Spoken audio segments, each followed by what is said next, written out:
point of order. You have in the past, as presiding officer, been very clear that it is a matter of courtesy to the Chamber that major government announcements are made firstly to this Chamber and not to the media. We are expecting at 2:25 this afternoon a budget statement from the Deputy First Minister to this Chamber.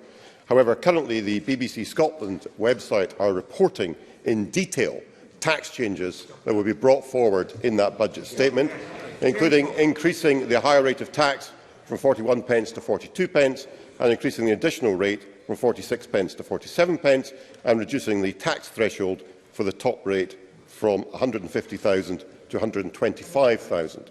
I'm sure you would share my concern and dismay that this has been communicated to the media, apparently, rather than firstly to the Chamber. Will you therefore instigate an immediate investigation into the source of this leak to the BBC and ensure that proper courtesy is shown to the members of this Chamber by the Government?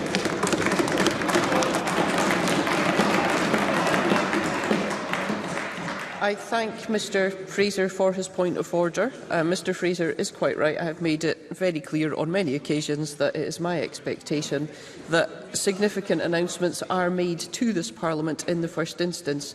I have not yet had an opportunity to examine the circumstances Mr Fraser describes, and I will do so and will report to the Chamber in due course.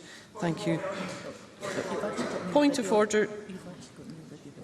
Oh, sorry, I have a preceding point of order. Mr Kerr, I will come to you. I call Neil Bibby for a point of order. Thank you, President. On a point of order similar to the point that Murdo Fraser has raised during First Minister's questions, the BBC has reported on their website Scottish Government plans on income tax. If this is accurate, this information should have been provided to Parliament. Can I therefore also ask that you use your time as presiding officer before the proposed statement to make contact with the Scottish Government to assess the accuracy of these reports and whether the information has been briefed by the Scottish Government, and to consider the implications for the statement this afternoon? Thank you, Mr Bibby. As I've previously said, I will look into these circumstances and I will report back to the Chamber. Stephen Kerr. On the same issue, the members may say, oh, but this is a matter of fundamental respect to the Scottish Parliament. And the truth of the matter is that this very specific detail that the BBC reported at 12:39 about the contents of the budget, if these are indeed accurate, as colleagues have said, then will the presiding officer insist, among other things, that the temporary Finance Secretary and Deputy First Minister apologise to this Parliament? Yeah. Thank Mr Kerr for his point of order.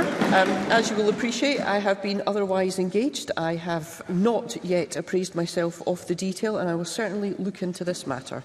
Thank you. That concludes First Minister's questions. There will be a brief pause.